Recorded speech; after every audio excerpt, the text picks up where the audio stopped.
Don't give up on New Zealand. Something I hear too often from people up and down this country.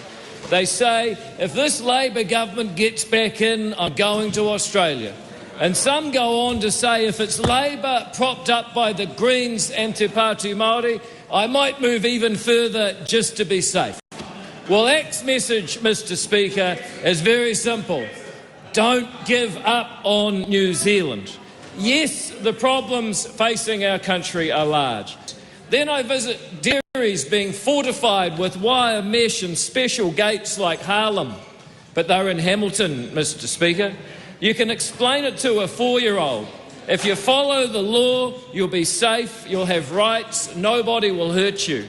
But if you break the law, you will face consequences making you wish that you hadn't. You can explain those basic values to a 4-year-old, no problem. But try explaining it to Chris Hipkins or Ginny Anderson or whoever's going to be the Labour Party Minister for the Police next week. You can't. And I hear from time to time, in fact just about every week, another example of a government policy from health to local government to resource management that divides New Zealand into two peoples.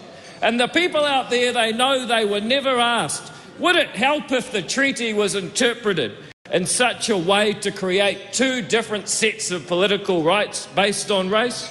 Of course, this government and no government has ever asked the people, because no majority would ever agree to it, because nothing good would come from it, because dividing people by their superficial characteristics, putting their identity above their common humanity, has never, ever worked. And what used to be called bigotry and discrimination and prejudice when I grew up has become the official policy of this government in so many facets of life.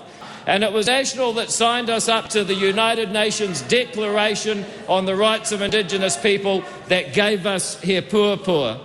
What's clear is that this time change alone won't be enough. New Zealand needs real change. People want a party that hears them.